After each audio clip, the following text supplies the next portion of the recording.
queria te perguntar só, então, como você descreveria, né, o processo de plantação de uma igreja bem-sucedido? Como podemos dizer aí que uma igreja ela chegou no estado que não, essa plantação foi bem-sucedida? Ah, agora vamos continuar, mas até aqui já podemos dizer que somos uma igreja plantada e já consumado, né, tudo isso. Em que estágio aí, como você pensa a respeito disso, sobre o processo de plantação? Sim. Primeiro, eu só quero enfatizar que eu fico feliz, eu tenho visto muitas pessoas fazendo perguntas sobre plantação, porque pelo que tem visto o Senhor fazer aqui na igreja, e eu quero aproveitar dessas oportunidades para estimular plantações, porque isso é algo importante. Mas eu preciso enfatizar que o que aconteceu aqui na Igreja Batista Reformada de Jundiaí não é fruto de eu ter usado estratégias maravilhosas e o que eu fiz foi o Senhor. E eu sei que vocês não estão pensando o contrário, mas é bom a gente destacar para todos que nos ouvem. Eu não estou aqui, eu não achei que seria bom estar aqui conversando com vocês, porque eu sou um mestre em plantação, com muita experiência e que tenho uma igreja de super sucesso e quero mostrar meu exemplo. Mas porque eu quero mostrar como o Senhor pode fazer mesmo com alguém pequeno, não preparado como em tudo que deveria, mas como o Senhor pode fazer a obra, e o Senhor faz a obra dele, ele nos usa, ele nos dá a honra de participar disso. É uma bênção, tem seus desafios, mas o Senhor que faz. E foi o que o Senhor fez aqui. Mas ainda assim, respondendo de forma um pouco mais prática a sua pergunta, né, o que é que aconteceu aqui para a gente ver Deus solidificando a igreja, passando de uma fase de plantação para uma fase de dizer, ok, agora nós podemos nos formar como igreja. O que é uma igreja? Né?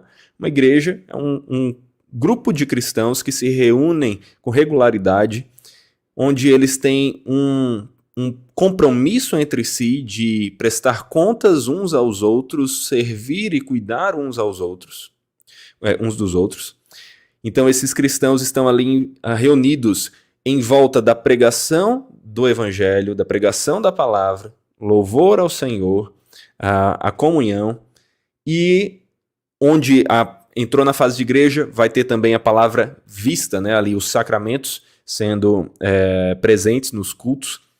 Então a igreja, quando é que ela pode se formar? Quando há um grupo que já pode assumir todos esses compromissos e todos esses elementos. Nós, para chegarmos nesse momento, caminhamos ali um ano. Foi basicamente um ano, um pouco menos do que isso, do nosso primeiro estudo. Nós começamos com o estudo, e depois já fomos ali, cerca de um mês depois, para cultos dominicais, mas sem os sacramentos, né? Não nos víamos como igreja, nos víamos como uma plantação, vamos dizer até numa linguagem que muitos usam, ponto de pregação, vamos dizer assim. E nós pregávamos, a palavra era pregada, nós louvávamos juntos, tínhamos comunhão, aprendíamos sobre o Senhor e estávamos cientes de que a ideia do projeto era se tornar que uma igreja fosse plantada. Então já estávamos nos conhecendo na busca de decidirmos nos comprometer uns com os outros para o estabelecimento dessa igreja. Quando depois desse tempo nós já vimos que existia realmente um grupo ali de pessoas, que número é esse grupo, não existe um padrão. Aqui a nossa igreja começou com 20 membros, 21 membros. Mas existe um grupo ali que está se reunindo com frequência, e nós já tínhamos frequência, passamos um ano nos reunindo. Esse grupo entende o que é o evangelho, é um grupo de convertidos, de pessoas que creem em Cristo, no seu evangelho, na palavra.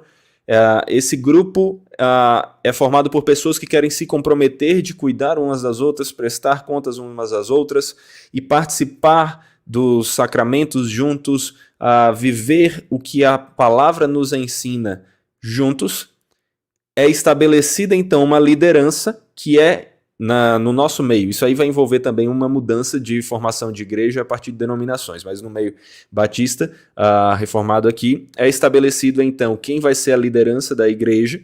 No nosso caso, os presbíteros. No momento só temos o que não é o ideal, estamos já começando treinamento e liderança para que surjam outros presbíteros, outros pastores, presbítero e pastor como sinônimos nas escrituras, na nossa visão.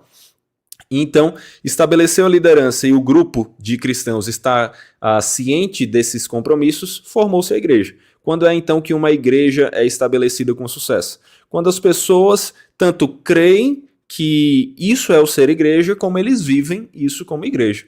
Então, nós passamos esse tempo aí de um ano para fazer isso. Outras igrejas vão passar mais, outras vão passar menos, mas foi basicamente isso. E aí isso desperta várias outras perguntas, outras questões que a gente pode falar, mas eu creio que vocês vão pontuá-las aqui, e aí eu vou respondendo para a gente continuar mais no bate-papo, não ficar só um monólogo aqui, né? Legal, cara. Algo que você falou no início, né, é muito verdade. É Deus quem faz, né? E como você falou, é interessante que de fato é isso que nós pensamos, né? Você não vai estar trazendo aqui uma estratégia mirabolante, ouvindo como o plantador de igreja de sucesso e que ensina outros, ou como coach, né? Porque até mesmo recentemente muitos têm feito isso, né? Querendo ensinar outras pessoas e a ganhar membros, a multiplicar, mas de uma visão e um modo, né? Completamente errado, só com fins às vezes lucrativos ou de crescimento, né? E é interessante o que você falou de entender que quem faz é o Senhor, né? Com certeza você teve muitos momentos de dúvida, alguns momentos ali, né, de dificuldade, né, de saber se vai ou não vai, e em meio a isso tudo, ver a mão de Deus poderosa, a graça de Deus, né? Interessante e de fato é Deus quem conduz tudo isso, né? Eu queria até ler, que eu separei até uma passagem sobre isso, né? Que fala de 1 Coríntios 3,6, que fala assim: eu plantei, Apolo regou, mas o crescimento veio de Deus. De modo que nem o que planta é alguma coisa, nem o que rega, mas é Deus quem dá o crescimento. E Atos também 2,42, é interessante essa passagem, né? Que fala que eles perseveravam na doutrina dos apóstolos e na comunhão e no partir do pão e nas orações. No final, no 47, vai dizer: enquanto isso, ao Senhor lhes acrescentava dia a dia os que iam sendo salvos. Né? Então, Exato. a igreja estava ali reunida, perseverando na doutrina dos Exato. apóstolos, na comunhão, e Deus ia acrescentando. É uma tendência, né, do homem sempre pensar que ele faz alguma coisa ou que ele vai conseguir algo pelos seus próprios méritos e pela sua força, né? Mas Deus, ele nos humilha e nos coloca no nosso lugar através do evangelho da graça, nos mostrando que não. É ele quem faz tudo e nos dá a graça, né, de participar, né, do seu projeto, do seu plano, né, de forma imerecida. E é muito legal ter Exato. isso como destaque. É interessante. Foi isso que aconteceu aqui. Isso é interessante. Foi. Pode falar, só. Ok, isso pode falar. Não, só complementando, mas foi exatamente isso que aconteceu aqui. O que nós buscamos foi viver o que as escrituras nos chamam a viver como cristãos. A palavra era pregada, nós buscávamos aprendê-la e viver de acordo com ela, nós buscávamos amar uns aos outros, e o Senhor foi trazendo. O Senhor foi trazendo. A gente não seguiu estratégias.